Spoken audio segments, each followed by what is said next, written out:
بسم الله الرحمن الرحيم.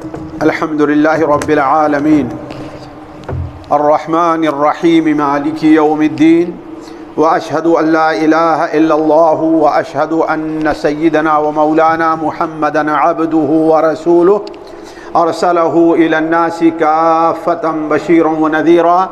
أما بعد، فإن خير الحديث كتاب الله، وخير الهدي هدي محمد صلى الله عليه وسلم، وشر الأمور محدثاتها، وكل محدثة بدعة، وكل بدعة ضلالة، وكل ضلالة في النار. فأعوذ بالله السميع العليم من الشيطان الرجيم من همزه ونفخه ونفثه. بسم الله الرحمن الرحيم. لقد من الله على المؤمنين إذ بعث فيهم رسولا من أنفسهم يتلو عليهم آياته ويزكيهم ويعلمهم الكتاب والحكمة وإن كانوا من قبل لفي ضلال مبين. سبحانك لا علم لنا إلا ما علمتنا إنك أنت العليم الحكيم. رب اشرح لي صدري ويسر لي أمري واحلل عقدة من لساني يفقه قولي واحلل عقدة من لساني يفقه قولي. عزیز ساتھیو، قابل احترام دینی بھائیو، السلام علیکم ورحمۃ اللہ وبرکاتہ. نبی کریم حضرت محمد مصطفیٰ صلی اللہ علیہ وسلم کو اللہ تبارک و تعالی نے سراپا مبارک بنایا ہے. آپ صلی اللہ علیہ وسلم کی لائی ہوئی کتاب مبارک ہے. آپ کے ذریعے اللہ تعالیٰ نے جو شریعت ہمیں عطا کی ہے وہ شریعت مبارک ہے، اور اس شریعت پر عمل کرنے والے اور نبی صلی اللہ علیہ وسلم پر ایمان لانے والے لوگ بھی مبارک ہیں.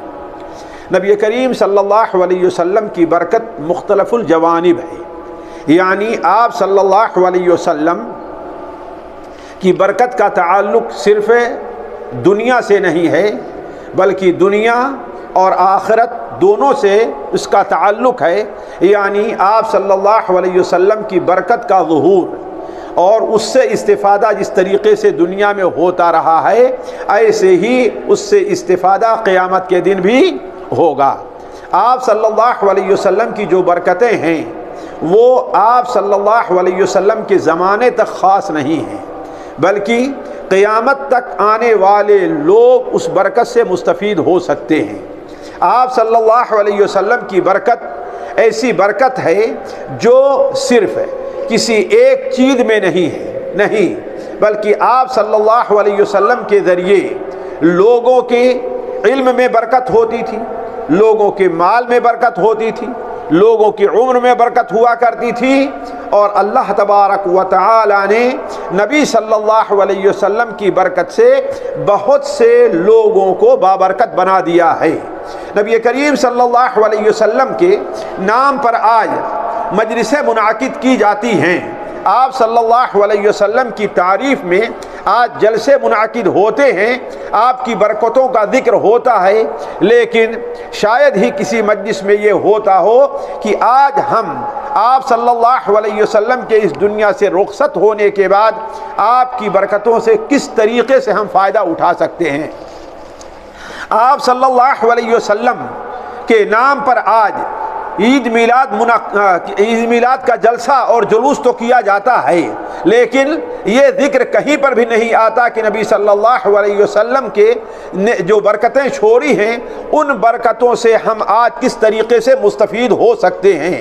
نبی کریم صلی اللہ علیہ وسلم کو اللہ تبارک و تعالی نے کس قدر بابرکت بنایا تھا، اس کے دو ایک نمونے میں آپ کے سامنے رکھنا چاہتا ہوں. اس کے بعد مجھے جو اصل مسئلہ آپ کے سامنے رکھنا ہے تربیتی طور پر وہ یہ ہے کہ آخر آپ صلی اللہ علیہ وسلم اس دنیا سے جا چکے ہیں، لیکن آپ کی برکتیں ختم نہیں ہوئی ہیں. تو ہم اور آپ یا ایک مومن نبی صلی اللہ علیہ وسلم کی برکتوں کو کس طریقے سے حاصل کر سکتا ہے؟ ہم وہ کون سے کام ہیں، وہ کون سا طریقہ ہے، وہ کون سا اسلوب ہے، اگر ہم وہ اپناتے ہیں تو ہمیں نبی صلی اللہ علیہ وسلم کی ہمیں بھی آج برکت حاصل ہو سکتی ہے. یہ ہے اصل میرا موضوع. اس سے پہلے نبی کریم صلی اللہ علیہ وسلم کی برکتوں کی دو ایک مثال میں آپ کے سامنے رکھتا ہوں. وہ سب سے پہلی مثال ہے صحیح بخاری اور صحیح مسلم میں. حضرت جابر بن عبداللہ رضی اللہ تعالی عنہما سے روایت ہے، وہ بیان کرتے ہیں کہ نبی کریم صلی اللہ علیہ وسلم غزوہ خندق کے موقع پر ہم لوگوں کے ساتھ خندق کی کھدائی میں آپ شریک تھے. ایک جگہ ایسا ہوا کہ خندق کی کھدائی میں ایک ایسی چٹان درمیان میں آ گئی کہ نہ تو وہ ہم میں سے کسی سے ٹوٹتی تھی اور نہ ہی ہم لوگ اس کو وہاں سے اٹھا کر کے کسی اور جگہ پھینک سکتے تھے. جب ہم سب لوگ عاجز آ گئے تو نبی کریم صلی اللہ علیہ وسلم کو اس کی خبر دی گئی. آپ صلی اللہ علیہ وسلم نے فرمایا کہ انی نازل، میں اتر کر کے اس میں دیکھتا ہوں. حضرت جابر بن عبداللہ بیان کرتے ہیں کہ جب آپ صلی اللہ علیہ وسلم خندق میں جانے لگے تو ہم نے یہ دیکھا کہ آپ صلی اللہ علیہ وسلم نے اپنے پیٹ کے اوپر پتھر باندھ رکھا ہے. یعنی 3 دن ہو گئے تھے آپ صلی اللہ علیہ وسلم کو کچھ کھانے کو نہیں ملا تھا. تو اس وقت ساتھیوں ایک خاص قسم کا پتھر ہوتا تھا جس کی تاثیر ٹھنڈی ہوا کرتی تھی. تو جب انسان کا جانتے ہیں جب انسان بھوکا ہوتا ہے تو اس کی کمر کے جھکنے کا خطرہ رہا کرتا ہے. تو عرب اس سے بچنے کے لیے کیا کرتے تھے کہ ہماری کمر جھکے نہ ٹیڑھی نہ ہونے پائے، یہاں پر کچھ کپڑا وغیرہ رکھ کر کے ایک پتھر باندھ لیا کرتے تھے جس سے پیٹ کو ٹھنڈک بھی محسوس ہو اور کمر جھکنے نہ پائے. تو آپ صلی اللہ علیہ وسلم کو ہم نے دیکھا کہ آپ نے پتھر باندھا ہوا ہے. جب آپ صلی اللہ علیہ وسلم اندر داخل ہوئے اور بسم اللہ کر کے آپ نے ایک ہی وار کیا ہے تو حضرت جابر بن عبداللہ کہتے ہیں وہ چٹان جس کے توڑنے سے ہم سارے کے سارے لوگ عاجز آ گئے تھے، وہ چٹان ریت کا تودا بن جاتی ہے. اس کے بعد آپ صلی اللہ علیہ وسلم جب باہر آئے تو ہم نے آپ سے اجازت مانگی کہ اے اللہ کے رسول صلی اللہ علیہ وسلم مجھے گھر جانے کی اجازت دے دیجئے. حضرت جابر بن عبداللہ اب جاتے ہیں اور اپنی بیوی سے کہتے ہیں کہ آج ہم نے نبی صلی اللہ علیہ وسلم کی جو حالت دیکھی ہے وہ قابل برداشت نہیں ہے. کیا تمہارے پاس کچھ کھانے کے لیے کچھ سامان موجود ہے؟ وہ پاک بیوی کہتی ہے کہ ایمرجنسی کے لیے ہم نے کچھ جو 1 سا یا 1.5 سا جو یعنی جو تقریباً 2.5 کلو 3 کلو کے برابر ہوگا اسے ایک جگہ پر رکھا ہے، وہ ہمارے پاس ہے.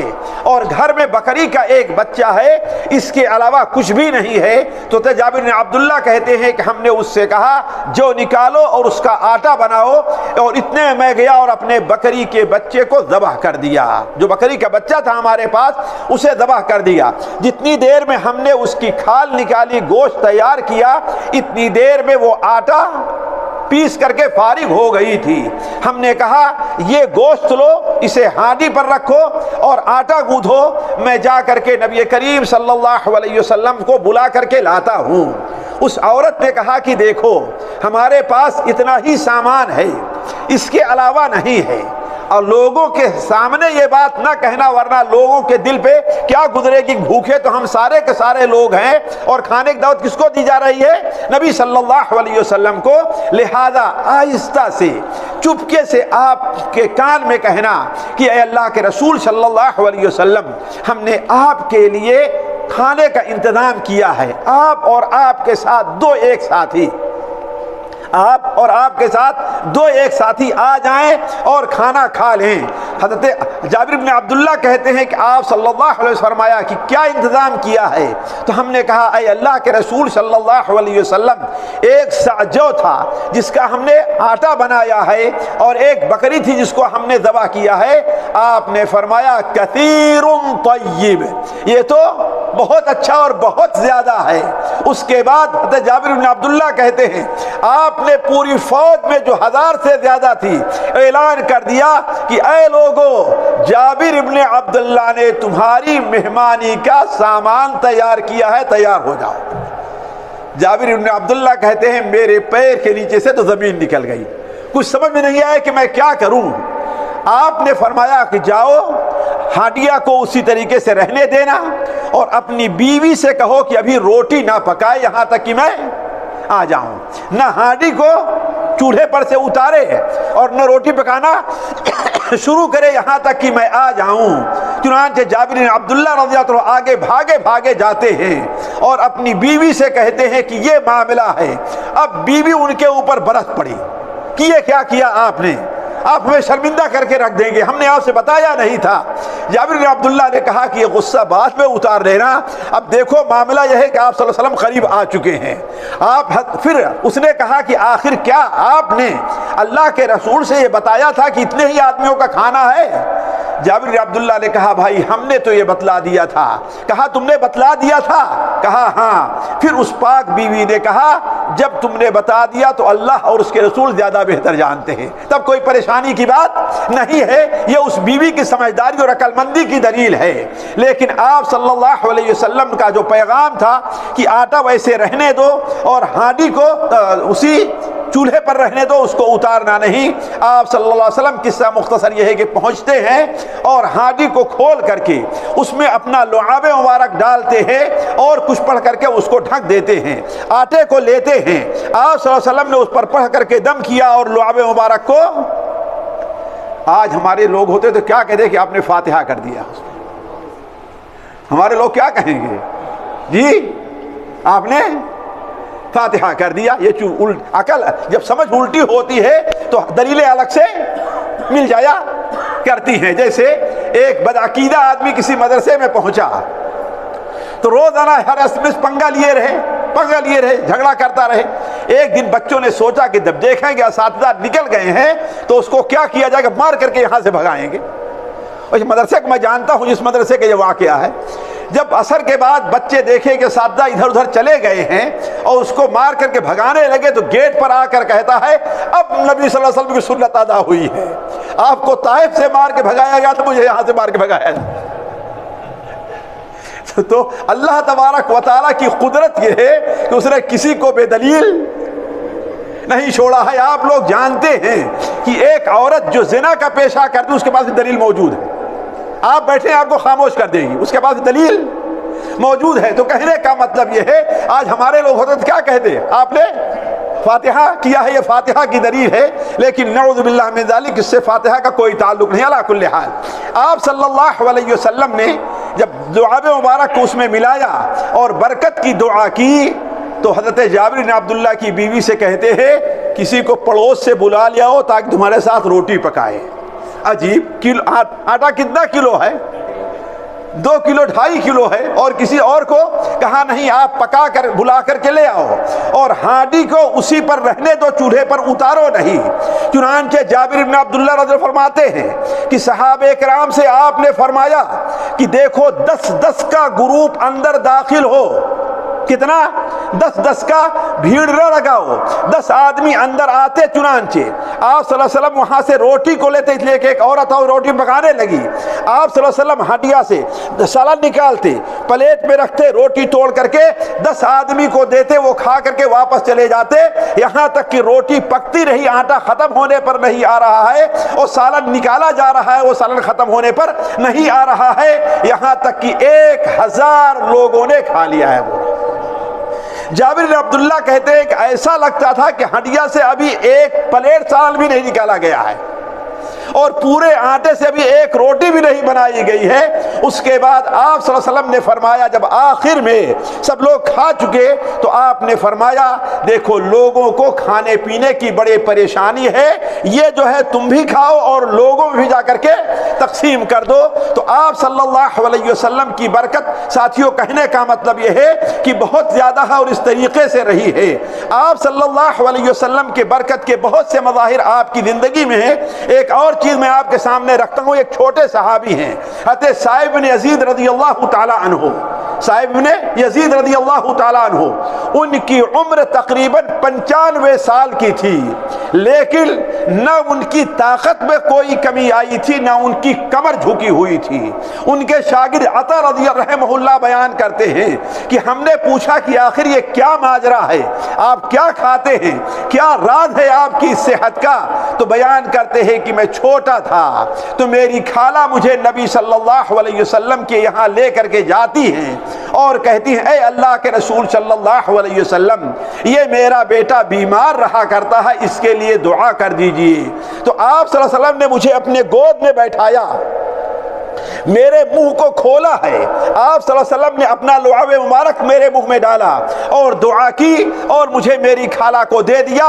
کہا اس کے بعد سے مجھے کوئی تکلیف اور کوئی بیماری نہیں ہوئی، یہاں تک کہ میں 90 سال کا. بلکہ وہ بیان کرتے ہیں کہ ایک بار آپ صلی اللہ علیہ وسلم جا رہے تھے، میں بچوں کے ساتھ کھیل رہا تھا، جب ہم نے راستے میں آپ کو دیکھا تو جا کر کے آگے بڑھا اور آپ سے سلام کیا. سلام کرنے کے بعد آپ نے پوچھا تم کون ہو؟ میں نے کہا میں صائب ابن یزید وہی ہوں جس کے لیے آپ نے دعا کی تھی. آپ نے میرے سر پر ہاتھ رکھا اور کہا اے اللہ تعالیٰ اس کے اندر برکت عطا فرمائے. تو جس جگہ تک آپ کا ہاتھ پڑا تھا ان کی داڑھی کے بال سفید تھے، ان کے سر کے پورے بال سفید تھے، لیکن جہاں تک وہ آپ صلی اللہ علیہ وسلم کا ہاتھ تھا وہ کالے کے کالے ہی تھے.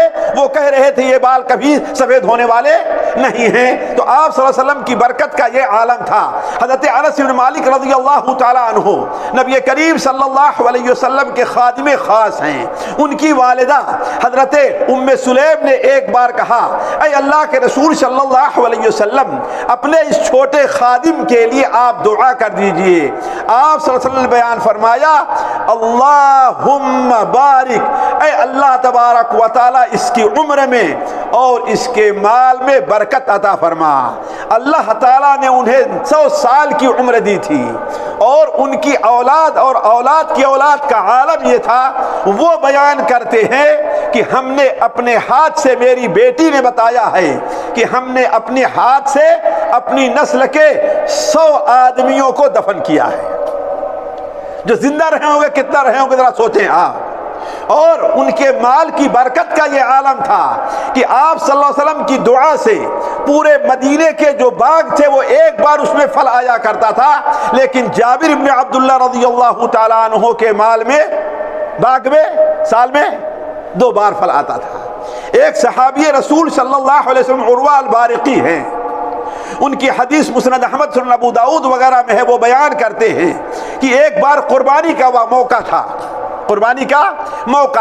تو جانتے ہیں قربانی کے موقع پر باہر دور دراز سے لوگ بکریاں شہر کے کنارے لے کر کے آتے ہیں تاکہ قربانی کے لیے خرید لیں. تو آپ کو معلوم ہوا قربانی میں بیچنے کے لیے بکریاں آئی ہوئی ہیں. آپ نے مجھے 1 دینار دیا اور کہا جاؤ قربانی کے لیے 1 بکرا لے کر کے آؤ. عروہ بیان کرتے ہیں میں گیا اور 1 دینار میں 2 بکرے خریدا. ہم نے کتنا؟ 2 بکرے خریدا. راستے میں آ رہا تھا تو ایک شخص مجھ سے ملتا ہے، کہتا کتنے میں خریدے ہو، بیچو گے؟ تو ہم نے سوچا کہ اللہ کے رسول صلی اللہ علیہ وسلم نے 1 بکرا مانگا ہے نا، لہذا کیا کروں، دوسرے کا سودا کروں.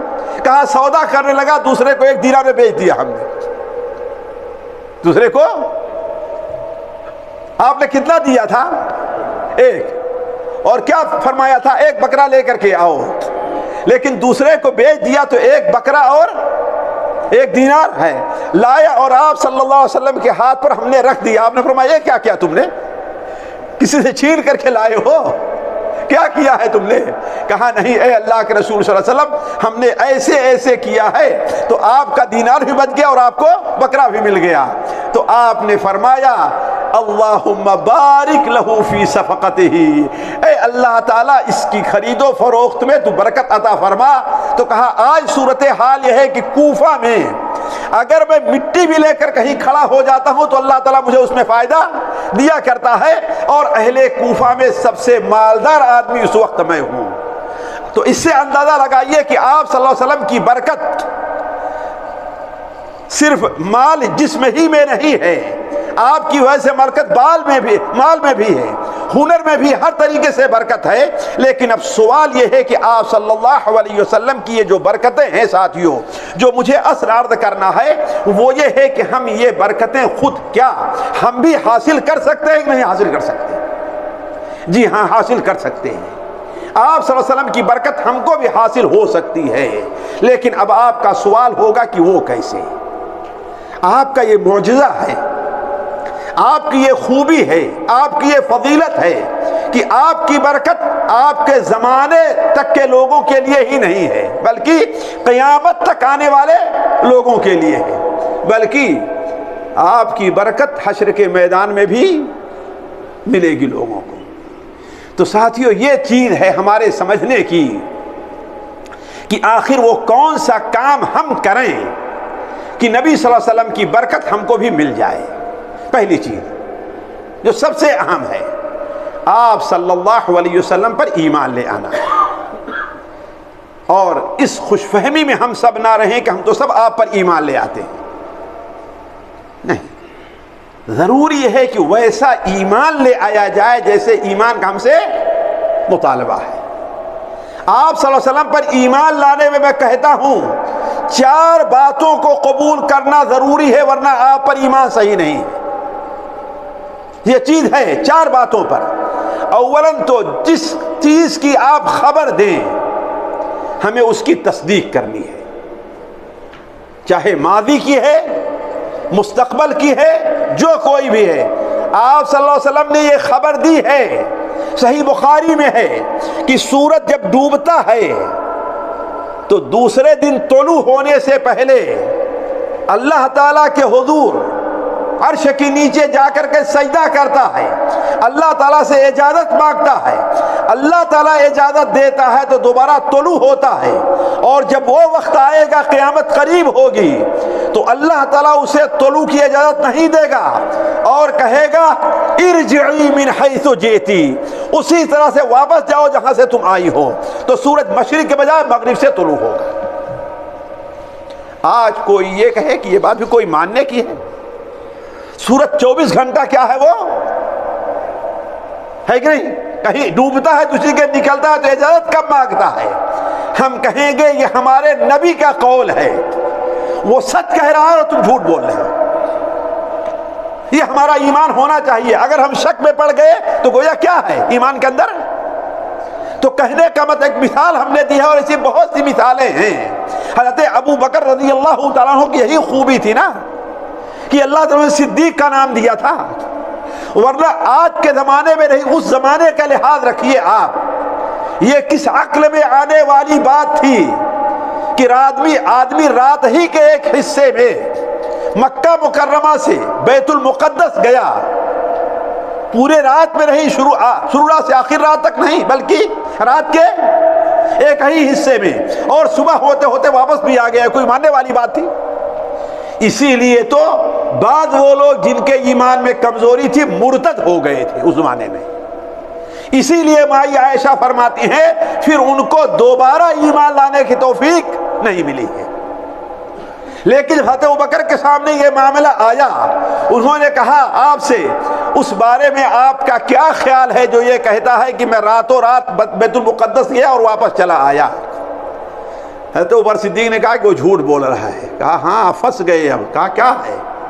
کہا وہ محمد اللہم صلی اللہ علیہ وسلم جس پر آپ ایمان لاتے ہیں وہ یہ کہہ رہے ہیں. حضرت ابوبکر کا کیا قول تھا؟ اگر وہ کہہ رہے ہیں تو سچ کہہ رہے ہیں، اگر ان کا یہ کہنا ہے تو. کہا کہ آپ یہ مانتے ہیں؟ کہا کہ بالکل مانتا ہوں. کہا وہ کیسے؟ کہا ہم تو ان کی اس سے بڑی خبر کی تائید کرتے ہیں. کہا وہ خبر کیا ہے؟ کہا وہ کہتے ہیں کہ صبح و شام ہمارے پاس آسمان سے وحی آتی ہے، یہ تو زیادہ اہم ہے بیت المقدس جانے سے. تو کہنے کا مطلب یہ ہے کہ پہلی چیز یہ ہے کہ آپ صلی اللہ علیہ وسلم کے اوپر ایمان لے آیا جائے. ایمان لانے پہلی چیز کیا داخل ہے؟ آپ کے خبر کی تصدیق کی جائے.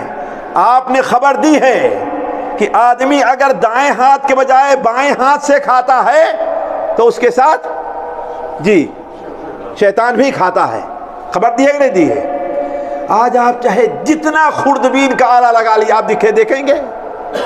اسی لیے بہت سے لوگ کہنے لگے کہ یہ بات یہ ہے کہ اس کی برکت اڑ جاتی ہے. نہیں، ہمارے نبی نے کیا فرمایا کہ شیطان کھاتا ہے تو کھاتا ہے وہ. بلکہ سنن ابو داؤد میں ایک روایت ہے، آپ صلی اللہ علیہ وسلم ایک بار کہیں صحرائی علاقے میں تھے، کھانا رکھا گیا، صحابہ کرام کھانے کے ارد گرد جمع ہیں، آپ صلی اللہ علیہ وسلم کا انتظار فرما رہے کہ آپ آئیں کھانا شروع کریں تو ہم آپ کے ساتھ کھانا کھائیں. اتنے میں ایک اونٹ سوار بدو بھاگا ہوا آتا ہے اور اپنا ہاتھ ڈالنا چاہتا ہے، آپ نے اس کا ہاتھ پکڑ لیا. ایسے ایک لونڈی آتی ہے، اس میں ہاتھ ڈالا، آپ نے اس کا ہاتھ پکڑ لیا. پھر آپ نے کیا فرمایا؟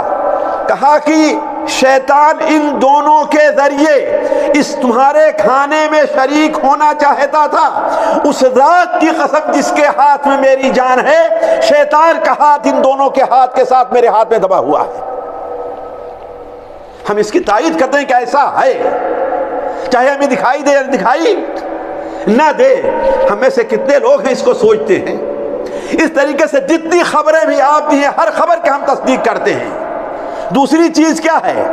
آپ نے جس چیز کا حکم دیا ہے، جس چیز کو جائز قرار دیا ہے، جس چیز کو واجب اور سنت فرض قرار دیا ہے، ہم اس کو حق مانتے ہیں، ہماری عقل میں آئے یا نہ آئے۔ آپ نے جس چیز کو جائز قرار دیا ہے، دنیا کی کوئی طاقت اس کو ناجائز نہیں کہہ سکتی۔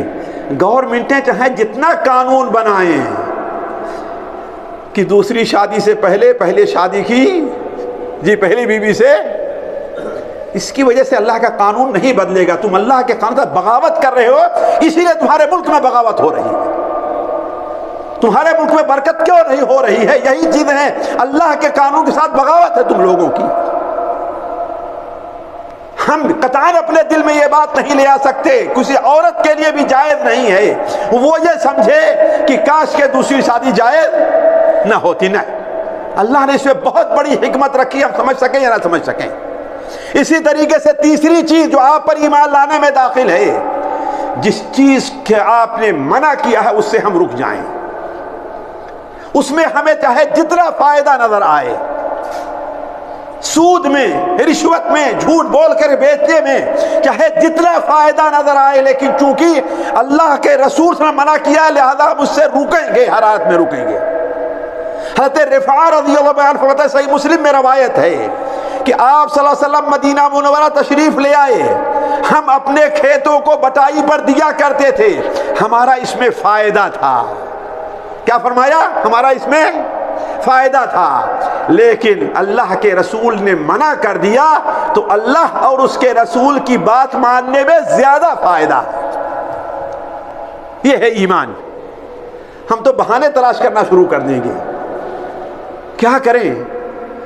گورنمنٹ اتنے ٹیکس لگائی ہے اور ایسا کرتا ہے، ایسا ہوگا، ایسا ہوتا ہی نہیں ہوتا ہے۔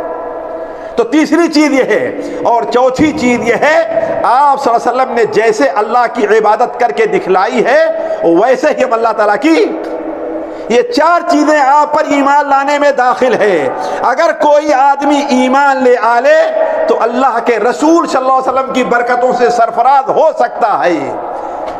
حضرت عائشہ رضی اللہ تعالیٰ عنہا کی روایت ہے، مسند احمد میں، سنن ابو داؤد میں اور دیگر کتب حدیث میں، قصہ بڑا لمبا ہے لیکن مختصر بیان کرتا ہوں کہ جویریہ بنت حارث جب اللہ کے رسول صلی اللہ علیہ وسلم نے بنو مستلق کے اوپر حملہ کیا تو جویریہ ابن حارث قیدیوں میں آ گئی، اور یہ اپنی سردار کی بیٹی تھی، شہزادی تھی۔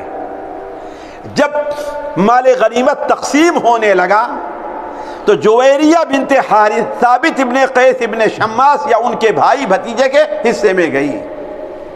اب چلی تو گئی ان کے حصے میں، لیکن شہزادی تھی۔ انہوں نے اپنے مالک سے کہا کہ دیکھو، میں تمہارے کسی کام نہیں آ سکتی، نہ تمہاری بکریاں چرا سکتی ہوں، نہ تمہارے باہر سے پانی لا سکتی ہوں، جانتے ہو کہ میری پرورش ایک شہزادی کی طرح ہے، تو میں تمہارے سامنے اس سے بڑے فائدے کی چیز رکھ رہی ہوں۔ وہ کیا ہے کہ اتنا پیسہ میں ادا کروں گی اور تم مجھے آزاد کر دو۔ اسے اسلام میں کیا کہتے ہیں؟ بدلے مکاتبت کہتے ہیں۔ قرآن مجید میں کہا ہے وَكَاتِبُوهُمْ إِنْ عَلِمْتُمْ فِيهِمْ خَيْرًا، مکاتبت کہتے ہیں۔ لوگوں نے کہا کوئی بات نہیں ہے، ٹھیک ہے۔ اب انہوں نے بدلے مکاتبت تو کرا لیا، لیکن باپ کہاں ہے پتہ نہیں، بھاگا ہوا ہے، چچا کہاں ہے پتہ نہیں، بھاگا ہوا ہے۔ کچھ نظر نہ آیا، سامنے کون نظر آیا؟ رحمت للعالمین نظر آئے۔ کہا چل کر کے آپ سے گزارش کرتی ہوں، شاید آپ میری مدد کر دیں اور میں آزاد ہو جاؤں۔ آپ قصہ لمبا ہے، بڑا دلچسپ بھی ہے، لیکن میں وقت نہیں دینا چاہتا اس میں۔ حضرت عائشہ بیان فرماتی ہے جب دروازے پر پہنچی تو اتنی خوبصورت تھی کہ کوئی بھی آدمی دیکھے تو اس طرف متوجہ ہو جائے۔ ہم نے کہا کاش کہ یہ چلی جاتی، اللہ کے رسول کے پاس نہ آتی، لیکن پہنچ گئی۔ اور آپ صلی اللہ علیہ وسلم سے کہا کہ اے اللہ کے رسول، آپ جانتے ہیں کہ ہمارے اوپر کیا مصیبت آئی ہے، ہمارے والد، ہمارے چچا، سارے کے سارے لوگ ادھر بکھر گئے، خاندان بکھرا ہوا ہے، اور میں فلاں کے حصے میں گئی ہوں، ہم نے ان سے بدلے مکاتبت کر لیا ہے اور یہ رقم ادا کرنے کے لیے آپ سے مدد مانگنے آئی ہوں۔ آپ صلی اللہ علیہ وسلم نے فرمایا کہ کیا اس سے بہتر بات میں نہ بتلاؤں اگر تم ایمان لے آلو تو؟ کہا وہ کیا ہے؟ کہا کہ یہ پیسہ میں ادا کر کے تم سے شادی کر لوں۔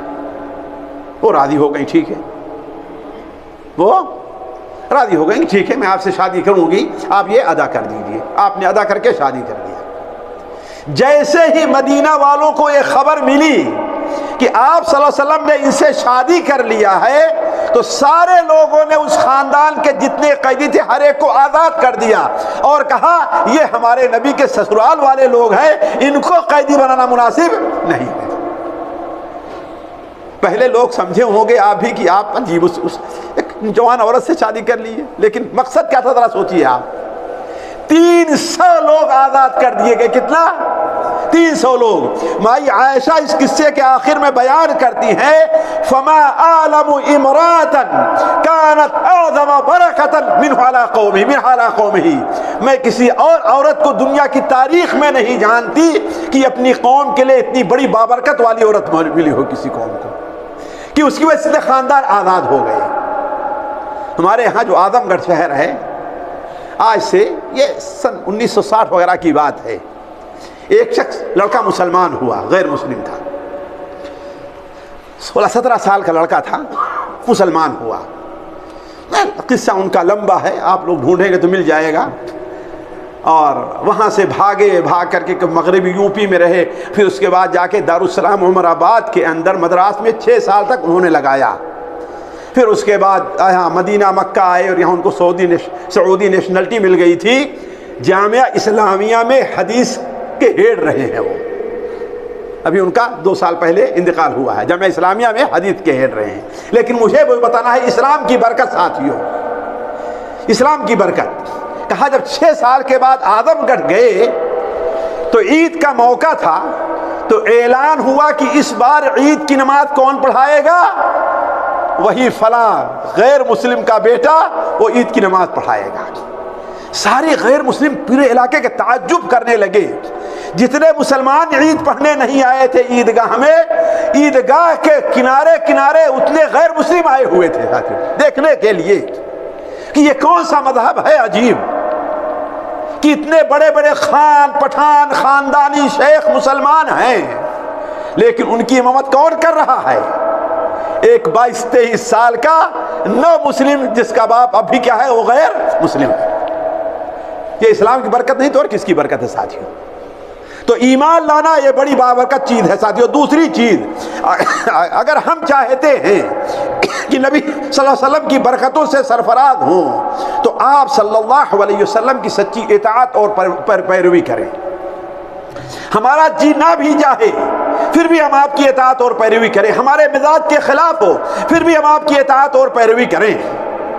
صحیح مسلم کے اندر اور مسند احمد کے اندر ہے، حضرت ام سلمہ رضی اللہ عنہا بیان فرماتی ہیں کہ میرے شوہر جب ہم ہجرت کر کے آئے تو ایک بار ہمارے گھر آتے ہیں اور کہتے ہیں کہ اے ام سلمہ، آج ہم نے نبی صلی اللہ علیہ وسلم سے ایک حدیث سنی ہے۔ وہ کیا حدیث ہے؟ آپ صلی اللہ علیہ وسلم نے بیان فرمایا اگر کسی کو کوئی مصیبت لاحق ہوتی ہے اور وہ پڑھتا ہے انا للہ و انا الیہ راجعون، اس کے بعد پڑھتا ہے اللہم اجرنی فی مصیبتی واخلف لی خیرا منہا، تو اللہ تعالیٰ اس مصیبت کے عوض میں اسے اس سے بہتر چیز عطا فرماتا ہے۔ یعنی کیا ہے؟ اے اللہ تعالیٰ اس مصیبت میں مجھے اجر سے محروم نہ کر دے، مجھے اجر سے محروم نہ کر اور اس سے بہتر چیز مجھے عطا فرما۔ تو حضرت ام سلمہ کہتی ہیں رضی اللہ تعالی عنہا کہ جب ابو سلمہ کا انتقال ہوا تو ہم نے یہ دعا تو پڑھ لی، اس لیے کہ آپ صلی اللہ علیہ وسلم کی حدیث تھی، لیکن پھر سوچنے لگی کہ ہم نے دعا تو پڑھ لی ہے لیکن ابو سلمہ سے بہتر مجھے کون ملنے والا ہے۔ وہ ابو سلمہ جنہوں نے اللہ کے لیے ہجرت کی اور قربانی کی اور شہادت دے دی ہے، ان سے بہتر کون ملنے والا ہے؟ لیکن چونکہ نبی صلی اللہ علیہ وسلم کیا حدیث تھی، لہذا ہم نے اسے، یہ دیکھیے آپ کی اتباع کی برکت، کہا ابھی میری عدت 4 مہینے 10 دن ختم ہی نہیں ہوئی تھی کہ میرے دروازے پر دستک ہوتی ہے۔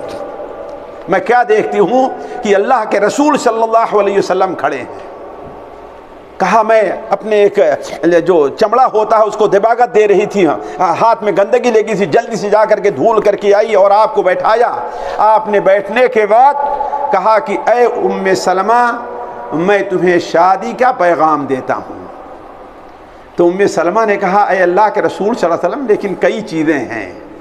پہلی بات تو ہے کہ اللہ نے میرے اندر غیرت بہت رکھی ہے، اور آپ کی اور بھی بیویاں ہیں، کہیں مجھے غیرت آئی اور ہم نے اس میں کوئی بات کہہ دی تو اللہ تعالی ہم سے ناراض ہوگا۔ دوسری بات یہ ہے کہ اے اللہ کے رسول صلی اللہ علیہ وسلم، میں بوڑھی ہو چلی ہوں، اور آپ ہم سے شادی کریں گے تو ظاہر بات ہے آپ کی خدمت کرنا، یہ کرنا، میں آپ کے کس کام آپ آؤں گی۔ تیسری بات یہ ہے کہ اے اللہ کے رسول صلی اللہ علیہ وسلم، میرے چھوٹے چھوٹے بچے ہیں، سلمہ ہیں، زینب ہیں، ان کی پرورش کا مسئلہ بڑا اہم ہے، یہ تو ادھر ادھر ہو جائیں گے، میں کیا کروں گی۔ آپ صلی اللہ علیہ وسلم نے فرمایا کہ دیکھو، جہاں تک غیرت کا تعلق ہے میں اللہ تعالیٰ سے دعا کرتا ہوں کہ اللہ تعالیٰ اس کو ختم کر دے گا، اور جہاں تک بڑھاپے کا تعلق ہے میں ہی کون جوان ہوں، جہاں تک بڑھاپے کا تعلق ہے میں ہی کون جوان ہوں، جیسے تم بوڑھی ہو ایسے بڑھاپا میرے اوپر بھی آیا ہے، تو اس کی پرواہ نہ کرو۔ اور جہاں تک بچوں کا تعلق ہے، جیسے وہ تمہارے بچے ہیں ویسے ہمارے بچے ہیں، ہم ان کو اپنے ساتھ ملا لیں گے، ان کی پرورش کریں گے۔ تو ام سلمہ بیان فرماتی ہے اس دعا کی برکت سے اللہ تعالیٰ نے ابو سلمہ سے بہتر نبی صلی اللہ علیہ وسلم کو مجھے عطا کر دیا۔ یہ دعا ساتھیوں، تو آپ کی آج ہم بہت سی موقع پر یہ تصور نہیں کرتے، حالانکہ اگر سوچے انسان تو آپ صلی اللہ علیہ وسلم کی اطاعت میں اور آپ کی تمام برکت ہی برکت ہے۔ اسی طریقے سے ایک اور چیز، آپ صلی اللہ علیہ وسلم سے سچی محبت، یہ بھی ساتھیوں ہمارے لیے یہ آپ کی برکت کا حصول کا سبب بن سکتا ہے، لیکن ہم آپ سے سچی محبت کریں تو، اس لیے کہ آپ جانتے ہیں کہ جو آدمی جس سے محبت کرے گا قیامت دن کس کے ساتھ ہوگا۔ تو اس محبت کی برکت سے اللہ تعالی ہمیں جنت میں نبی صلی اللہ علیہ وسلم کی صحبت، جیسے حضرت مالک کی روایت ہے صحیح بخاری وغیرہ میں، ایک اعرابی آتا ہے اور کہتا اے اللہ کے رسول صلی اللہ علیہ وسلم، متی الساعہ، قیامت کب آئے گی؟ تو کہا قیامت کو تو پوچھ رہے ہو، لیکن قیامت کی تیاری کیا کی ہے تم نے؟ کچھ تیاری کی ہے؟ کہا اے اللہ کے رسول صلی اللہ علیہ وسلم، ہم نے کچھ قیامت کی تیاری تو نہیں کی ہے، لیکن اتنی بات ضرور ہے۔ کہا وہ کیا؟ کہ مجھے اللہ اور اس کے رسول سے محبت ہے۔ کیا کہا؟ اللہ اور اس کے رسول سے محبت ہے۔ آپ نے فرمایا انت مع من احببت، تو جنت میں ان کے ساتھ رہے گا جن سے تو نے محبت کی ہے۔ حضرت انس بن مالک کہتے ہیں بڑا تعجب ہوا صحابہ کرام کو، اور ہم لوگوں نے پوچھا اے اللہ کے رسول صلی اللہ علیہ وسلم، یہ اسی کے لیے خاص ہے کہ سارے لوگوں کے لیے ہے؟ تو آپ نے فرمایا یہ ہر اس شخص کے لیے ہے جو اللہ اور اس کے رسول سے محبت کرے گا۔ تو آپ سے سچی محبت ہو، اور سچی محبت کے تقاضے کیا ہیں علماء آپ کے سامنے برابر بیان کرتے ہیں۔ بلکہ ساتھیوں میں تو یہ سمجھتا ہوں اگر کوئی انسان اللہ کے رسول سے سچی محبت کرے اور عمل میں کسی طریقے سے کوتاہی ہو تو اللہ تعالیٰ اس کے اوپر سے دنیاوی مصائب کو ٹال دیتا ہے، آپ سے محبت کی برکت سے۔ میں کوئی بات بغیر دلیل کے نہیں کہتا، اور نہ کوئی ضعیف حدیث بیان کرتا ہوں میں۔ اس کی دلیل کیا ہے کہ اگر بسا اوقات انسان فعلاً اگر اس کے دل میں نبی صلی اللہ علیہ وسلم کی سچی محبت ہے، اور اگر شہوت کی بنیاد پر، ایمان کی کمزوری یا کسی اور بنیاد پر اس سے کوئی کوتاہی ہو رہی ہے، مجبوری کوئی اس کی ہے، تو اللہ تعالیٰ اس کے اوپر سے جو ان گناہوں پر دنیاوی مصائب اور اللہ کے عذاب ہیں، اللہ اس کو ٹال دیتا ہے۔ ایک صحابی ہیں عبداللہ الحمار، صحیح بخاری کے اندر یہ حدیث موجود ہے جی، کیا نام ان کا ہے؟ عبداللہ الحمار۔ حمار کے معنی کیا ہوتا ہے؟ لیکن گدھا، عرب کے لوگ اپنے بچوں کا بعد ایسا نام رکھتے تھے جیسے کلب نام رکھا، اس لیے نہیں کتا، کیا؟ چونکہ کلب وفادار ہوتا ہے تاکہ میرا بچہ وفادار رہے۔ حمار چونکہ طاقتور رہا کرتا ہے تاکہ یہ بچہ، تو یہ وجہ ہوا کرتی تھی، برائی مقصد نہیں رہا کرتا تھا۔ تو انہیں اللہ کے رسول سے محبت تو تھی، اور محبت کا اظہار کیسے ہوتا جانتے ہیں آپ لوگ؟ تعجب کریں گے، وہ بازار جاتے، دیکھتے کہ یہ چیز بک رہی ہے کھانے کی، ان کی خواہش ہوتی کاش کہ یہ چیز میں اللہ کے رسول کو کھانے کے لیے پیش کر دیتا۔ تو کیا کرتے؟ دکان والے کے پاس جاتے اور کہتے اللہ کے رسول صلی اللہ علیہ وسلم کے لیے یہ دے دو، یہ نہیں کہتے کہ اللہ کے رسول مانگ رہے ہیں، کیا کہتے؟ اللہ کے رسول صلی اللہ علیہ وسلم کے لیے دے دو۔ وہ لے کر کے آتے اور فرماتے ہیں اللہ کے رسول آپ کے لیے یہ ہدیہ ہے، اصل سے قبول کر لیتے ہیں اور کھا لیتے ہیں۔ دوسرے تیسرے دن ادھر سے گزر ہوتا، دکاندار کہتا ہے اللہ کے رسول فلاں آدمی آپ کے نام سے کچھ لے کر کے گیا ہے۔ کہا ہم نے کہاں مانگا ہے اس کو؟ کہا وہ تو کہا اللہ کے رسول صلی اللہ علیہ وسلم کے لیے ہے۔ کوئی اچھا کپڑا دکھتا ادھر سے گزرتے تو یہ تماشا کرتے وہ، اور پھر آپ ان سے پوچھتے کہ عبداللہ ہم نے یہ کب تم سے مانگا تھا؟ کہا اللہ کے رسول سچ بات تو یہ ہے کہ میری خواہش ہوئی کہ آپ اس کو کھائیں، میرے دل میں خواہش تھی کہ آپ اس کو پہنیں، لیکن میرے پاس اتنی گنجائش نہیں تھی کہ میں اپنے پیسے سے آپ کو خرید کر کے دوں، اس لیے ہم نے یہ بہانہ کیا ہے۔ آپ صلی اللہ علیہ وسلم مسکرا دیتے اور چھوڑ دیتے ان کو۔ تو ان کے اندر ایک بری عادت تھی ساتھیوں، جس کو سن کر کے آپ لوگ نفرت کریں گے، وہ کیا ہے؟ شراب ان سے نہیں چھوڑتی تھی۔ ایک بار پکڑ کر کے لے آئے گئے، اللہ کے رسول نے حکم دیا 80 کوڑے مارے جائیں، ان کے کوڑے برسائے گئے۔ دوسری بار لائے گئے، پکڑے، 80 کوڑے برسائے گئے۔ تیسری بار لائے گئے تو ایک صحابی نے کہا کہ اس کے اوپر اللہ کی لعنت ہو، کتنا بدبخت یہ انسان ہے کہ بار بار شراب پیتا اور بار بار کوڑے اس پر لگائے جاتے ہیں۔ آپ نے فرمایا اللہ تعالیٰ عنہ اس کے اوپر لعنت نہ بھیجو۔ آپ نے کیا فرمایا؟ اس کے اوپر لعنت نہ بھیجو، اس لیے کہ میں جو جانتا ہوں وہ یہ ہے کہ یہ اللہ اور اس کے رسول سے محبت کرتا ہے۔ حالانکہ آپ نے شراب پر لعنت بھیجی، شراب پینے والے پر لعنت بھیجی، شراب بیچنے والے پر، شراب پلانے والے پر، شراب لانے والے پر، شراب نچوڑنے والے پر، 10 اعتبار سے شراب پر لعنت بھیجی گئی ہے، لیکن ان کے بارے میں کیا فرمایا آپ نے؟ لا تلعنوا۔ کیوں؟ آخر وہ لعنت کے مستحق کیوں نہیں ٹھہرے؟ یہ تنویر صاحب کیوں نہیں ٹھہرے؟ تنویر صاحب اللہ اور اس کے رسول سے، تو اللہ اور اس کے رسول کی محبت جو ہے اگر صحیح انسان کے دل میں ہو تو یہ بسا اوقات انسان سے دنیاوی مصیبت سے ایک اور چیز ساتھیوں، آپ صلی اللہ علیہ وسلم اس دنیا سے چلے گئے ہیں، آپ اپنی زندگی میں لوگوں کے لیے دعا کرتے تھے نا، اور آپ کی دعا کی برکت ان کو ملا کرتی تھی۔ جیسے ہم نے کئی مثالیں دی ہیں، ابھی حضرت انس بن مالک کی مثال دی، حضرت جابر بن عبداللہ کی مثال دی، حضرت صاحب بن یزید کی مثال دی، حضرت عروہ البارقی کی مثال دی۔ تو آپ کی یہ دعا اور یہ برکتیں ختم نہیں، آج بھی باقی ہیں۔ اس دعا کے مستحق آپ بھی ہو سکتے ہیں، آپ بھی سب ہو سکتے ہیں، آپ وہ دعا آج بھی حاصل کر سکتے ہیں اور آپ کو اس دعا کی برکت مل سکتی ہے۔ مثال کے طور پر سب سے آسان کام ساتھیوں میں سمجھتا ہوں یہ ہے، سب سے آسان کام، آپ نبی صلی اللہ علیہ وسلم کی ایک حدیث یاد کر لیں، بس چھوٹی سی حدیث، کوئی بھی حدیث ہو، چھوٹی سی حدیث آپ یاد کر لیں، آپ صلی اللہ علیہ وسلم کی ایک حدیث، اور اچھی طریقے سے یاد کر کے کسی دوسرے کو بتلا دیں اور سکھا دیں، کسی دوسرے کو بتلا دیں اور سکھا دیں، کسی دوسرے کو بتلا دیں اور سکھا دیں۔ ایک طبیب یہاں بیان کرتے ہیں ہاسپٹل کے کہ ایک شخص ہاسپٹل میں تھا، جس کے اوپر بالکل یعنی جیسے بعض بیماریاں ہوتی نا، بالکل وہ بے ہوشی طاری ہو جاتی، ایسے بالکل بے ہوشی طاری تھی ایک مریض کی، لیکن اس کے انتقال کا جب وقت ہوا تو عجیب اس کے جسم میں حرکت ہوئی، نرس ڈاکٹر کو بلا کر کے لے آتی ہے، ڈاکٹر آتے ہیں، اللہ تعالیٰ اس شخص کو گویائی دیتا ہے اور کہتا ہے یا دکتور، ہاتھ پکڑتا ہے، یا دکتور، کلیمتانی حبیبتانی الی الرحمن ثقیلتانی فی المیزان خفیفتانی علی اللسان سبحان اللہ وبحمدہ سبحان اللہ العظیم، اور اسی پر اس کی روح نکل جاتی ہے، اسی پر اس کی روح نکل گئی۔ اس کا معاملہ کیا تھا؟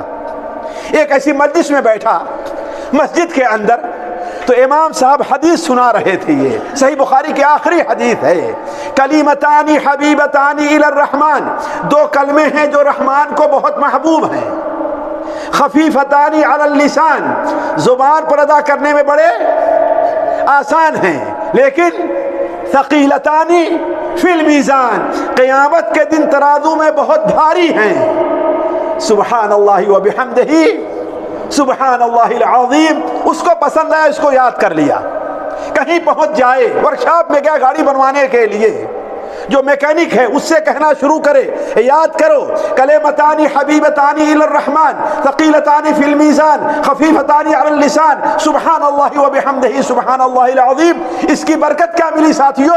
اللہ تعالیٰ نے اس کا خاتمہ اسی کلمے کے اوپر کیا ہے۔ تو آپ صلی اللہ علیہ وسلم کی حدیث ہے، سنن ابو داؤد، سنن ترمذی، سنن ابن ماجہ وغیرہ میں زید بن ثابت کی کہ آپ صلی اللہ علیہ وسلم نے ارشاد فرمایا، نضر اللہ امرأ، اللہ تعالیٰ اس شخص کے چہرے کو تر و تازہ رکھے، ہمیشہ اس کو خوش رکھے، سمع منا حدیثا فوعاها وحفظها ثم اداها كما حفظها، اللہ تعالیٰ اس شخص کے چہرے کو تر و تازہ رکھے جو میری کسی حدیث کو سنتا ہے، سن کر کے اسے یاد کرتا ہے، اور یاد کر کے بعین نہیں جیسے سنا ہے دوسروں تک پہنچا دے رہا ہے۔ آپ کر سکتے ہیں کر سکتے ہیں کام، کوئی مشکل ہے؟ کوئی مشکل ہے ساتھیوں؟ لیکن اس کا فائدہ کیا نکلے گا؟ نبی صلی اللہ علیہ وسلم کی برکت آپ کو حاصل ہوگی، ہو سکتا ہے وہی برکت آپ کو ملے جو اس مریض کو ملی ہوئی تھی۔ دوسری چیز ساتھیوں، یہ اس سے بھی آسان ہے لیکن جس کے لیے اللہ تعالیٰ آسان بنا دے۔ ابھی کون سی نماز آنے والی ہے ساتھیوں؟ جی عصر کی نماز۔ نماز تو پڑھتے ہیں سب لوگ نا انشاءاللہ؟ جی پڑھتے ہیں نا، لیکن کب جاتے ہیں؟ جب اقامت ہونی شروع ہو جاتی ہے تو، یہی ہے نا؟ کسی کو ایک رکعت ملتی ہے، کسی کو پوری ملتی ہے، کسی کی تکبیر تحریمہ چھوٹتی ہے، اور کوئی بہت بڑا بزرگ ہوا تو اسے تکبیر تحریمہ مل جاتی ہے۔ نہیں، تھوڑا سا حساب لگا لیجئے، پہلے جی عصر سے پہلے کی 4 سنتیں پڑھ لیجئے ساتھیوں۔ مجھے بڑا اچھا لگا، ایک باپ کسی جگہ اپنے بیٹے کے ساتھ، خود بیٹے نے بیان کیا ہے، یہ اس بیٹے نے بیان کیا ہے، ان کی کتاب بھی ہے، بیٹے نے بیان کیا کہ میرے والد فلاں جگہ جب ہم لوگ گئے کھانا کھا رہے تھے تو کھا کر کے دیکھا گھڑی وقت ہو رہا ہے عصر کا، جلدی آئے، ہاتھ دھلنے لگے، کہا جلدی کرو جلدی کرو، کیا کہا؟ میں اللہ کے رسول صلی اللہ علیہ وسلم کی دعا تو لے لوں میں۔ وہ دعا کیا ہے؟ رحم اللہ امرأن، سن لیجئے، رحم اللہ امرأن صلی قبل العصر 4، اللہ تعالیٰ اس بندے کے اوپر اپنی رحمتیں نازل فرمائے جو عصر سے پہلے 4 رکعت سنت پڑھتا ہے۔ ہم برکت لے سکتے ہیں لے سکتے آپ صلی اللہ علیہ وسلم؟ جی مشکل ہے، اسی لیے تو ہم کہتے ہیں نبی صلی اللہ علیہ وسلم دوسرے لوگوں سے مختلف ہیں، وہ مر گئے ان کی برکتیں ختم ہو گئی، لیکن ہمارے نبی کی برکت قیامت تک جاری ہے۔ اسی طریقے سے آپ صلی اللہ علیہ وسلم کی ایک دعا یہ بھی ہے، اگر انسان سوچ لے تو کوئی مشکل کام نہیں ہے۔ فجر کے لیے تو اٹھتے ہیں سب لوگ نا؟ جی زیادہ نہیں ساتھیوں، میں زیادہ نہیں، صرف 15 منٹ پہلے فجر سے، صرف 10 منٹ پہلے، آپ کتنا؟ 10 منٹ پہلے آپ اٹھیں، 5 منٹ 4 منٹ آپ کو لگے گا استنجا سے فارغ ہونے میں اور وضو کرنے میں، بچا کتنا آپ کے پاس؟ جی 5 منٹ۔ 2 رکعت پڑھ سکتے ہیں نہیں پڑھ سکتے؟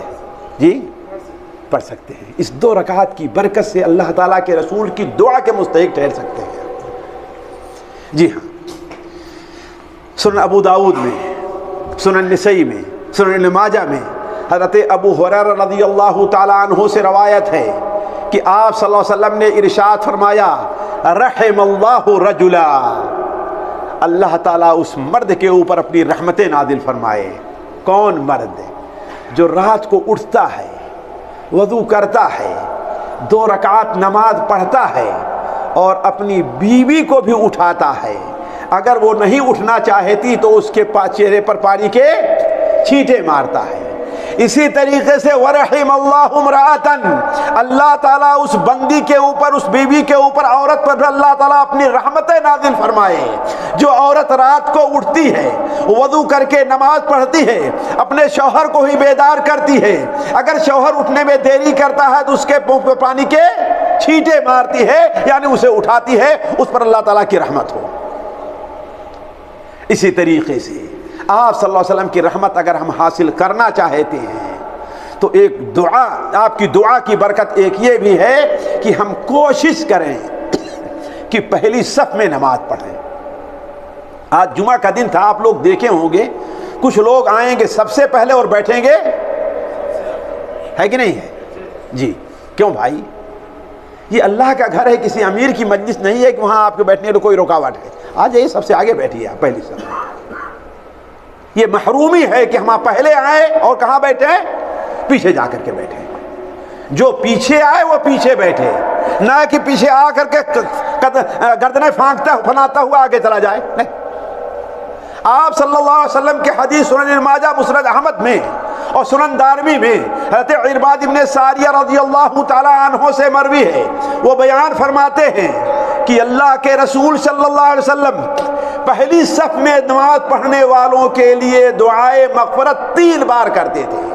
آپ نے فرمایا، اے اللہ تعالیٰ اس شخص کو بخش دے جو پہلی صف میں نماز پڑھتا ہے، اس شخص کو بخش دے جو پہلی صف میں نماز پڑھتا ہے، اس شخص کو بخش دے جو پہلی صف میں نماز پڑھتا ہے، اے اللہ تعالیٰ جو دوسری صف میں پڑھتا ہے اس کو بھی بخش دے۔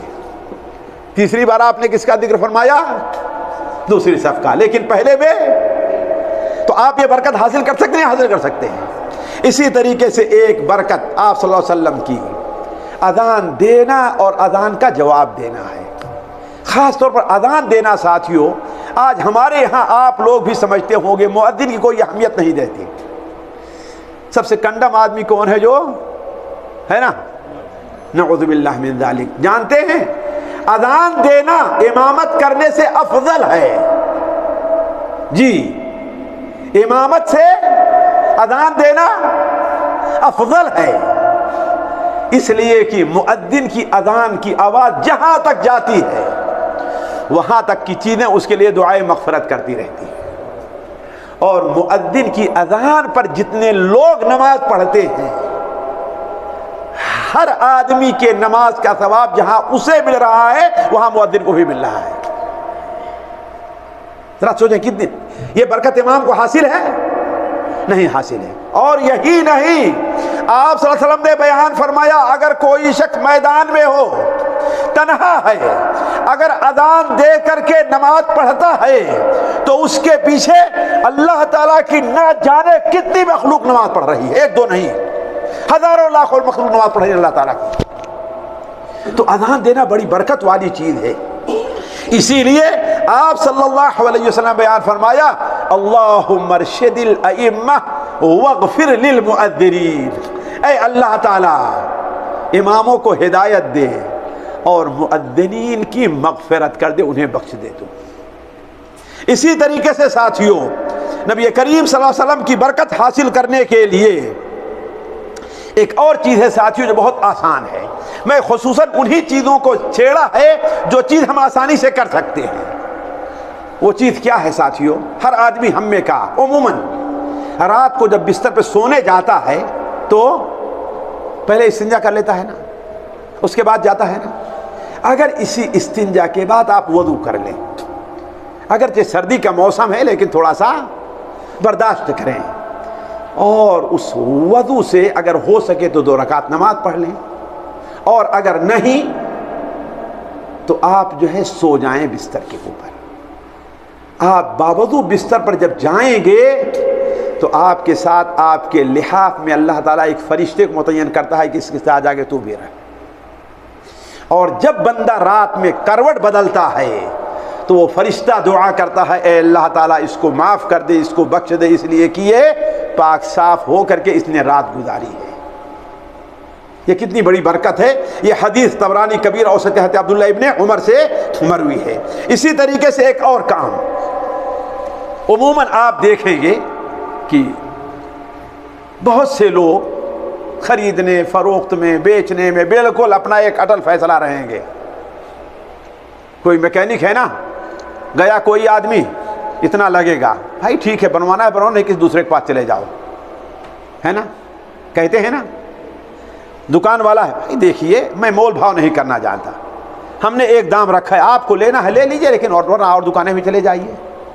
میں نہیں کہتا کہ ناجائز اور حرام ہے, لیکن یہ نبی رحمت صلی اللہ علیہ وسلم کی دعا سے محرومی کا سبب ہے. آپ صلی اللہ علیہ وسلم کی دعا سے محرومی کا سبب ہے. آپ میرے بھائی جان آپ ناراض نہ ہوں, ہم نے کوشش کی ہے کہ ایک دام رکھوں, ٹھیک ہے آپ بنوائیے. اگر اس میں سے کوئی دیکھیں یہ کمزور آدمی ہے تو تھوڑا سا کیا کریں, اس کے اوپر آپ رعایت کر دیں. کوئی آپ سے لڑائی کرنے والا نہیں ہے, لیکن اس کا فائدہ کیا ہوگا کہ نبی صلی اللہ علیہ وسلم کی دعا آپ کو ملے گی. صحیح بخاری اور سنن ماجہ وغیرہ میں ہے, نبی صلی اللہ علیہ وسلم نے ارشاد فرمایا, رحم اللہ رجلا سمحا اذا باع سمحا اذا اشترى سمحا اذا اقتضى. اللہ تعالیٰ کی رحمت ہو اس بندے کے اوپر, اس بندے کے اوپر جو بیچتا ہے تو نرمی کرتا ہے اور خریدتا ہے تو. بعض لوگ خریدنے والے بھی اللہ میاں ہدایت دے ایسے آ جاتے ہیں کہ اصل جو قیمت ہے ان سے بتاؤ تو پھر اس کو بھی چھین کر کے لے جانا چاہتے ہیں. اور بعض لوگ جو اثردار ہوتے ہیں مجبوراً انسان سے لے کر جاتے ہیں, بیچارے کا گھاٹا ہو جاتا ہے. یہ بڑی محرومیت ہے. آدمی اپنی بہادری سمجھتا ہے نا, اپنی چالاکی سمجھتا ہے نا, یہ بہادری چالاکی بڑی محرومیت ہے. نبی صلی اللہ علیہ وسلم کیا دعا کی ہے, رحم اللہ رجلا سمحا اذا باع وسمحا اذا اشترى وسمحا اذا اقتضى. اللہ تعالیٰ رحم فرمائے اس بندے کے اوپر جو بیچتا ہے تو آسانی سے نرمی سے کام لیتا ہے, خریدتا ہے تو نرمی سے کام لیتا ہے, اور تقاضا کرتا ہے تو نرمی سے کام لیتا ہے.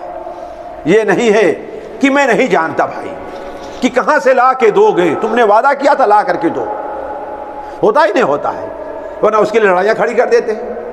اس لیے بسا اوقات لوگ جھوٹ بولنے پر مجبور ہوتے ہیں, جھوٹ بولنے پر, نہیں تو یہ اللہ کے رسول صلی اللہ علیہ وسلم کے خلاف. اسی طریقے سے ساتھیوں نبی صلی اللہ علیہ وسلم, وقت چونکہ گزر چکا ہے, میں ایک اور چیز ساتھیوں جو ہمارے اور آپ کے حالات کے مناسب ہے, یہ وقت جو چل رہا ہے جس زمانے میں ہم اور آپ ہیں, یہ دین کی غربت اور اجنبیت کا وقت ہے. اسلام کے اوپر ہر طرح سے حملے ہیں. نماز پڑھنے والوں کو کا مذاق اڑایا جاتا ہے, داڑھی رکھنے والوں کا مذاق اڑایا جاتا ہے, پردہ کرنے والی عورتوں کو چھیڑا جاتا ہے, ان کا مذاق اڑایا جاتا ہے. آپ دیکھ رہے ہیں دین پر کس طریقے سے حملے ہو رہے ہیں. حتیٰ کہ اسی وجہ سے بہت سے لوگ بعد وہ کام کرتے ہیں جس سے معلوم ہو کہ یہ مسلمان ہے ہی نہیں. داڑھی بھی چلا دو, مونچھیں بھی صاف کر لو, کپڑا بھی ٹخنے سے نیچے لٹکاؤ, اور آگے بڑھ کر کے ہاتھ میں بھی کوئی چیز پہن لو تاکہ مسلمان ظاہر نہ ہو. اور آج تو عجیب چل گئی, یہاں پر بھی نوجوانوں کو دیکھیں آپ, ہاتھ میں کیا ہے, نعوذ باللہ من ذالک, پہنے ہوئے ہیں, تاکہ کسی طریقے سے اسلام ظاہر نہ ہو. نہیں, ایسے موقع پر اگر کوئی آدمی اسلام پر جمع رہ جائے, لوگوں کی باتوں کو سنے, برداشت کرے, ایسے موقع پر نبی صلی اللہ علیہ وسلم کی دعا کا حقدار ٹھہرتا ہے. صحیح مسلم میں حضرت ابو ہریرہ رضی اللہ تعالیٰ کی روایت ہے کہ آپ صلی اللہ علیہ وسلم نے ارشاد فرمایا, بدأ الاسلام غریبا وسيعود كما بدا. اسلام اجنبیت کے حالت میں شروع ہوا تھا اور ان قریب اسی حالت پر واپس آ جائے گا. لیکن آپ نے کیا بیان فرمایا, فطوبى للغرباء, جنت ہے ان لوگوں کے لیے, کیا خوب ہیں وہ لوگ, کیا مقام ہے ان لوگوں کا جو ایسے موقع پر دین پر جمے رہیں اور غربت کی زندگی کو قبول کر لیں. تو آپ صلی اللہ علیہ وسلم کی دعا کی برکت ان لوگوں کو بھی مل سکتی ہے. علی کل حال ساتھیوں, باتیں بہت ہیں, لیکن صرف ایک آخری بات کہہ کے اپنی بات بند کرتا ہوں. ہم میں سے کچھ لوگوں کو آپ دیکھیں گے کہ اللہ تبارک و تعالی ان کے ذریعے سے فائدہ پہنچاتا ہے لوگوں کو, اور کچھ لوگوں کو دیکھیں گے ان کے ذریعے سے لوگوں کو نقصان پہنچاتا ہے. مثال کے طور پر ایک شخص ہے، وہ جالیات میں آنے کے لیے، درس میں آنے کے لیے لوگوں کو دعوت دے رہا ہے اور لے کر کے آ رہا ہے، اور کچھ ایسے لوگ ہیں جو یہاں آنے والوں پر کیا کرتے ہیں، وہاں کا کھانے کے لیے جا رہا ہے نا، ہے نا، جملے کستے ہیں نا، ہے ایسے دو لوگ ہیں کہ نہیں ہیں ایسے؟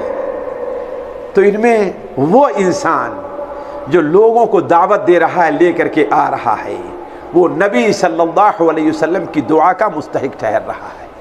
سنن ابن ماجہ میں نبی کریم صلی اللہ علیہ وسلم کا فرمان ہے کہ آپ نے فرمایا ان من الناس ناسا مغالیک مفاتیح للخیر ومغالیک للشر،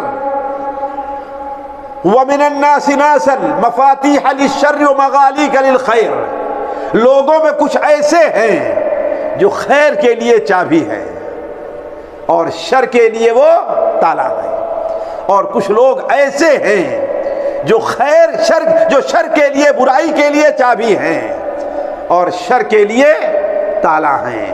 فطوبہ، جنت ہے اس شخص کے لیے، بڑی بھلائی ہے اس شخص کے لیے جو بھلائی کے لیے چابی بنتا ہے اور برائی کے لیے تالا بن جاتا ہے۔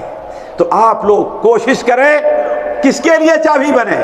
جی، خیر کے لیے، تاکہ نبی صلی اللہ علیہ وسلم کی دعا کے مستحق ٹھہریں۔ اللہ تبارک و تعالیٰ سے دعا ہے کہ اللہ تبارک و تعالیٰ ہمیں اور آپ کو نبی صلی اللہ علیہ وسلم کی برکتوں سے مستفید فرمائے۔ اللہ تبارک و تعالیٰ ہمیں اور آپ کو ہر ایسے عمل کی توفیق عطا فرمائے جس کے ذریعے سے ہم نبی صلی اللہ علیہ وسلم کی برکتوں کو حاصل کر سکیں۔ سبحانک اللہم و بحمدک، اشہد ان لا الہ الا انت، استغفرک و اتوب الیک۔ جی فرمائیں۔ بعض روایات میں آتا ہے کہ نبی صلی اللہ علیہ وسلم نے کبھی کسی غیر محرم عورت کا ہاتھ نہیں پکڑا۔ جی، ابھی آپ نے جو روایت بیان کی کہ ایک لوڈی کا ہاتھ پکڑ لیا نبی صلی اللہ علیہ وسلم جب اس نے کھانے کا ہاتھ ڈالا، تو جی اس میں تطبیق ہے، تو تب بھی بتا دیں اگر وہ جو روایت میں بیان کر رہا ہوں وہ صحیح ہے؟ نہیں، وہ روایت بھی صحیح ہے، یعنی آپ صلی اللہ علیہ وسلم نے بطور رغبت کے، بطور خواہش کے، بطور مصافحہ کے کبھی کسی عورت کا ہاتھ نہیں پکڑا ہے، اور یہاں اس کا ہاتھ پکڑنا بطور اصلاح کے ضروری تھا، ورنہ وہ کھانے میں شیطان کا ہاتھ ڈلوا دیتی۔ جی، دوسری ہے کہ حدیث کے اندر آتا ہے کہ وطر تو نبی صلی اللہ علیہ وسلم نے فرمایا کہ رات کی آخری نماز بناؤ، تو آپ یہ کہہ رہے ہیں کہ فجر سے پہلے اس وقت تو انسان وطر پڑھ چکا ہوتا ہے، تو آپ نے کہا ہے کہ دیکھیے وطر آخری نماز بنانا یہ مستحب اور سنت ہے، واجب نہیں ہے۔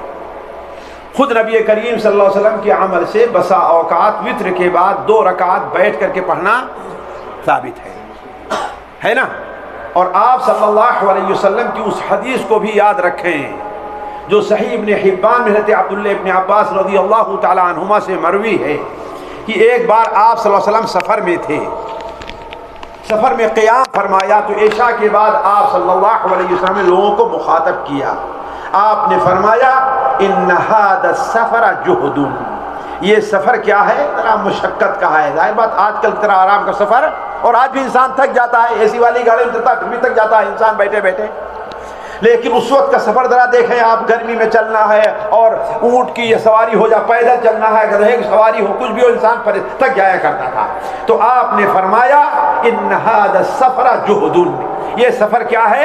مشقت کا ہے۔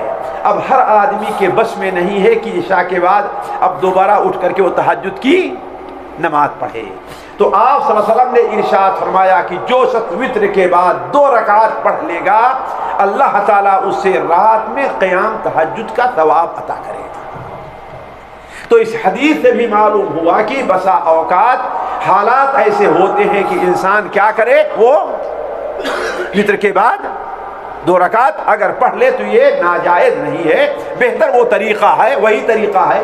ہم ان بھائیوں کے لیے کہہ رہے ہیں جن کے بارے میں یقین تھا کہ ہاں وطر کی نماز وہ پائیں گے، اگر وہ ہو کہ ہاں بھائی 15 منٹ اٹھ جاؤ، 2 رکعت پڑھ کر کے 1 رکعت 3 رکعت پڑھا بہت اچھا ہے، لیکن جو پہلے وطر پڑھ چکے ہیں پتہ نہیں اٹھ پائیں گے کہ نہیں پائیں گے، لیکن پورا تو کوشش کرے تھوڑی سی، اس کا فائدہ ہوگا، فجر کی نماز تکبیر اولیٰ سے مل جائے گی، اور آپ ان لوگوں میں شامل ہوں گے جن سے متعلق اللہ تعالیٰ فرماتا ہے وَبِالْأَسْحَارِ هُمْ يَسْتَغْفِرُونَ، سحر کے وقت میں وہ اللہ تعالیٰ سے استغفار کرتے رہتے ہیں۔ جی دیکھیں یہ ابھی آپ نے بتایا تھا، پہلے بھی ایک درس میں آپ نے کہا کہ موسیٰ علیہ السلام جو ہے ان کو وصیت کیا تھی کہ جب وہ مصر سے جا رہے تھے تو یعقوب علیہ السلام وہ ان کی ڈیڈ باڈیز کو وہاں سے لے جائیں.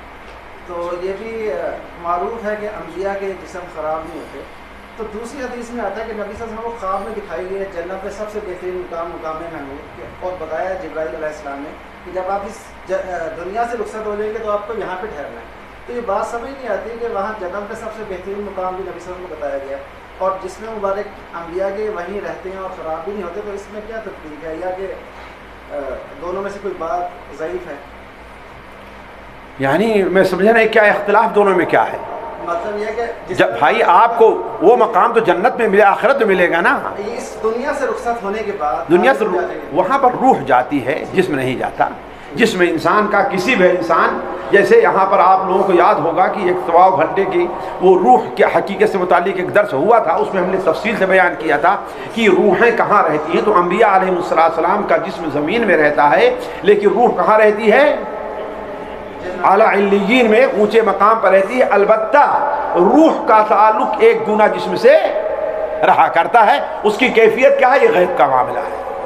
جی اللہ تعالیٰ یہ فرماتا ہے کہ لا تدرکہ الابصار وہو یدرک الابصار، کہ کوئی اللہ تعالیٰ کو آنکھ دیکھ نہیں سکتی اور اللہ تعالیٰ ہر چیز کو دیکھتا ہے. ابن عباس رضی اللہ تعالیٰ عنہ سے قول ہے کہ نبی صلی اللہ علیہ وسلم نے اللہ تعالیٰ کو دیکھا. تو اب یہ اس دیکھیے اللہ کے حضرت عبداللہ بن عباس کا یہ قول جو ہے وہ مختلف الفاظ میں ہے. بعض روایات میں آیا ہے وہ بھی سمجھتے ہی کہ رآہ بفؤادہ، رآہ بفؤادہ. جی تو حضرت عبداللہ ابن عباس کے اس قول کو اور مائی عائشہ کے اس قول میں کوئی تضاد نہیں ہے.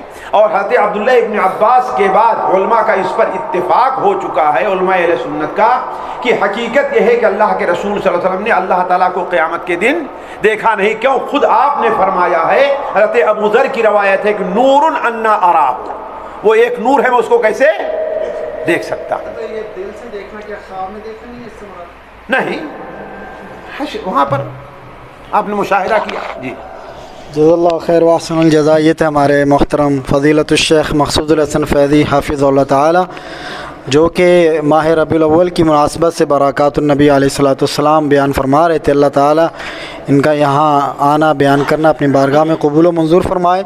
اور ہم مشکور ہیں ہم تمام حاضرین کے جو اپنا قیمتی وقت نکال کے اس مجلس میں آئے.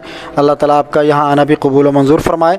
ساتھیوں کی ضیافت کے لیے کھانے کا اہتمام ہے، ضرور کھانا کھا کے تشریف لے جائیں. جزاک اللہ. السلام علیکم ورحمۃ اللہ وبرکاتہ. ایک اعلان ہے کہ ہمارے یہاں عصر کے بعد پاکستانی، انڈین اور بنگلہ بچوں کے لیے تعلیم القرآن کا اہتمام کیا گیا. پہلے بھی تھا یہ سلسلہ، لیکن کچھ عرصے کے لیے موقوف ہو گیا تھا. ابھی دوبارہ اس کا آغاز کیا گیا. جس بھی بھائی کے یا احباب یا دوست کے فیملی ہے یہاں پر اور بچے پڑھنا چاہتے ہیں قرآن کی تعلیم، تو الحمدللہ اس کا باقاعدہ اس کا اہتمام کیا گیا ہے. قرآن کی تعلیم میں تجوید، تحفیظ، اسی طریقے سے مسنون دعائیں اور نماز، بچوں کی تربیت کا اہتمام ہے. اور اسی طریقے سے کچھ بچوں کی تفریح کا بھی، کھیل کود کا بھی انتظام کیا گیا ہے. آپ کے احباب ہیں، فیملی ہے، دوست جاننے والے ہیں جن کی بچے یہاں رہتے ہیں اور وہ قرآن پڑھنا چاہتے ہیں، تو بہترین موقع، بالکل فری آف کاسٹ، کوئی اس کی فیس نہیں ہے. تو اتوار سے اس کی تسجیل اور اس کا آغاز ہو رہا ہے. تو تمام احباب ایسے جو ہے وہ تشریف لائیں اور اپنے بچوں کو قرآن کی تعلیم دلوائیں. جزاک اللہ. والسلام علیکم.